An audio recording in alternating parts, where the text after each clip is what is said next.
Hi friends, this is your pal Scott Garibay, and today we are going to talk about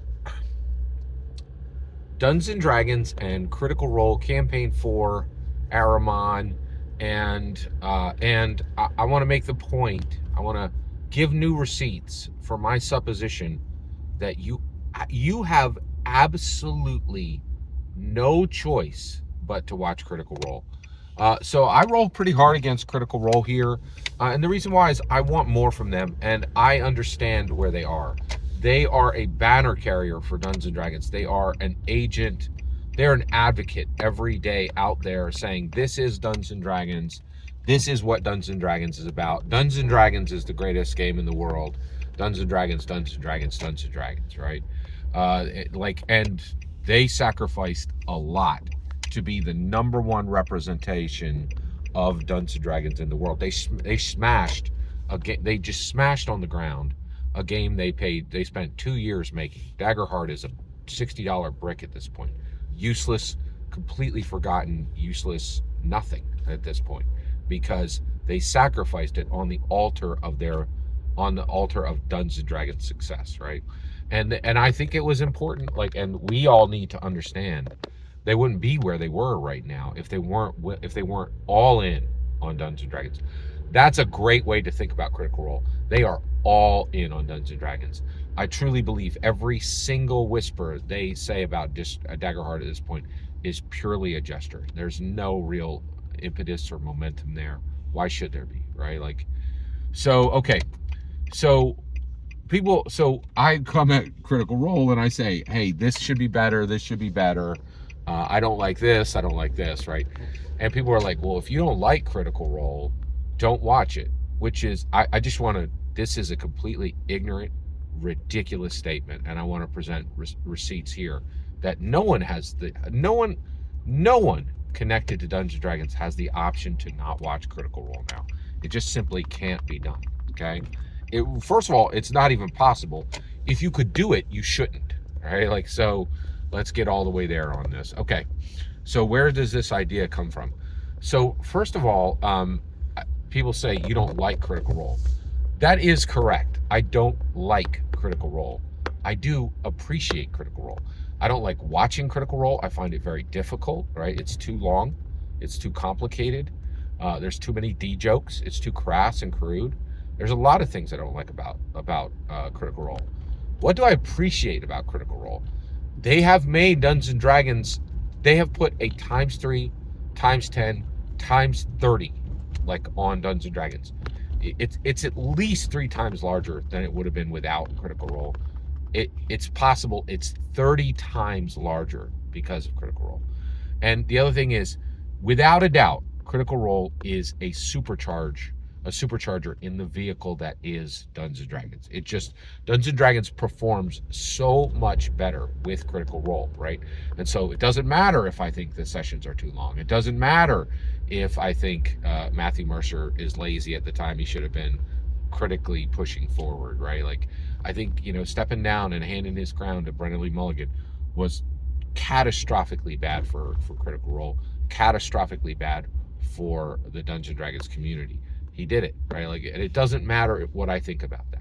It doesn't matter if I think it doesn't matter if I think there are too many people at the table, right? It doesn't matter if I think the story is too complicated. There are literally millions of people watching it. The critter community is at minimum 3 million strong, right? And no Dungeons and Dragons advocate has ever built a community this large, right, with this much passion, right? And no one has sacrificed more to represent Dungeons and Dragons. Abraham put Isaac up on that altar, right, and is like, okay, I'm ready, right?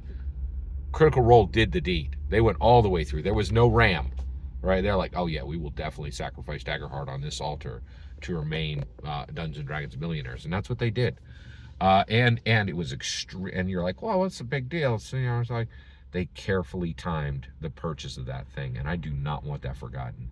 They very carefully made sure that all the copies blew off the shelves before they announced this will not be used for Campaign 4, what everybody cares about, right? So their purchases were done. They collected their money, and then they were like, oh, that thing you just bought, that means nothing. That means nothing. It's not going to grow. It's not going to be anything. It's not the future of the hobby. You thought it was when you bought it. That's why you bought it. That's why you spent, 4 days going back to your FLGS one day at a time to get it. But you were wrong. It's nothing. It's dust and ash. All right. Okay. So, all right. So you get all that, right? All right. So why is there no choice but to watch Critical Role if you are even remotely connected to Dungeons & Dragons? All right, here's why. Okay, Dungeons & Dragons, official Hasbro Dungeons & Dragons. They have their own channel. They have their own content. Do they? Question mark. Let's get into it. So they do their own content. They have struggled. They have struggled. And this isn't like, oh, I wonder, Scott, do they struggle? Todd Kenrick, you're the best, dude. Make those videos. You suck, Todd Kenrick. You're fired. Hey, we've realized you're awesome, Todd Kenrick. Come on back in. Make those videos. Hey, Todd Kenrick, you're fired. Like it was like a roller coaster. If you look at just Todd Kenrick, you're like, these guys have no idea what they're doing, right? So D&D official content really struggles, right? Recently, they put up their own players. Like they chose their own people to show the play of the game, right? Absolute garbage. You're like, who are these people? Where did they get them from? They're terrible, right? And I think they saw that. Like they cut the videos and they're like, this is garbage. Like this does not represent our game well, right? Like this is just terrible. I don't want my game attached to this content, right? And so they're like, so what do? We went out, we hired our own people. I don't know where we found them. Like, did they find them at a local, like a local theater, or like, what the heck, like, just completely forgettable, terrible actors, marginal knowledge of the game, like just really bad, right? So they come, so right now, they just put up a one shot, okay? They have a brand new canon, they have a brand new D&D canon hardback, okay? D&D Forgotten Realms, Adventures in Faerun. It pairs with D&D Forgotten Realms, Heroes of Faerun. I bought it. Okay? It's excellent. It's a very good book, and you'll actually find content coverage of both those books right here on my channel already, right? Like, so they're like, well, we need to do a one shot of this. Who do they hire? Okay, let's count them off. Abria Iyengar, Critical Role Dungeon Master, Critical Role player. Okay. Alex Ward, Critical Role player. Okay. Christian Navarro, Critical Role player. Ginny D, Critter and Critical Role like collaborator. Okay.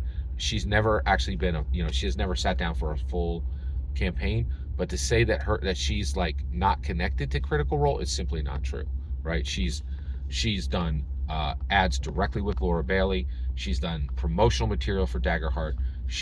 There has been significant communication and significant collaboration between Critical Role and Ginny D. I would even say at this point, Ginny D is an independent source, but she has ties to Critical Role, right? And so, so Critical Role, and then one more dude, Damian Haas, right? Who's Damian Haas? He's not Critical Role. He is Smosh AF, okay? Which is a D&D live action play, right? Unbelievable, right? So when I come into this, and I'm gonna watch a Dungeons & Dragons, and this is official on the official Dungeons & Dragons feed, right? When I go to official Dungeons & Dragons, they're like, oh hey, and you're like, oh hey, is Critical Role doing did Critical Role just do the official adventure for Dungeons & Dragons Forgotten Realms Adventures in Faerun? The answer is no. They hired them all individually, right? They all went out to them and made contracts with them, right? Like for this one thing. And so so the vast majority of them are all Critical Role. And so my point is, it's reached a point of absolute ridiculousness where you're like, Critical Role is all over. If you are looking to, so Dungeons and Dragons, I was about to say Dungeons and Dragons designs their content without Critical Role. That is not true. Every single D&D canon hardback is created with Critical Role. Oh, wait, no, Scott, that's not correct. Well, really? Right? One, when they create a new setting, they think about everything that they cover, right? How do we know this? Adventures in Dungeons and Dragons, Forgotten Realms, Adventures in Faerun, Magic the Gathering, Lorwyn. There's a Lorwyn First Light right in there, right? And so when they're creating these products, they look at everything. They look at everything they've printed before and all canon settings. Exandria is a D&D canon setting. No official D&D canon setting ever will be created without remembering Matthew Mercer's 2 books, okay? Explorer's Guide to Wildemount and Call of the Netherdeep. Even design is not done without Critical Role. You must watch Critical Role. There's no path forward but to watch Critical Role. It just simply, there's no path forward. There is no path forward. You have to watch Critical Role. If you don't like Critical Role, you still have to watch it, because if you don't understand what is happening right now on Critical Role. There is no Dungeons and Dragons without Critical Role today, right?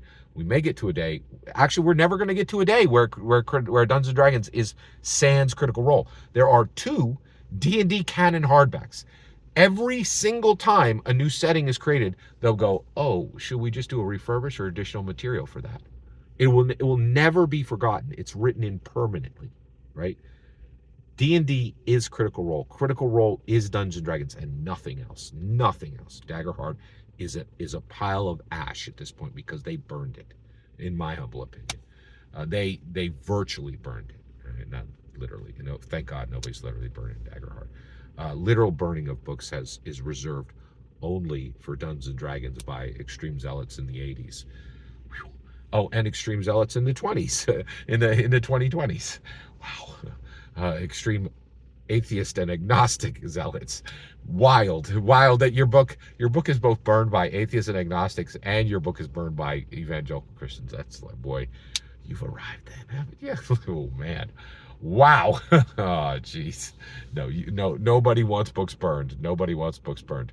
Well, oh my God, I was about to say clearly nobody, but actually, the more history is being written, and I've gone on too long in this already. The more history is written, the more people are like, oh yeah, the satanic, like Mike Merles was like, oh yeah, the satanic panic was massively helpful for Dungeons and Dragons. Apparently getting your books burned really helps. The world should not be in this shape. Every single word you just heard in this video is my humble opinion, nothing more, nothing less. The important part is when you get in the comments and send your traffic. Please consider liking and subscribing, and have a fetch millennium.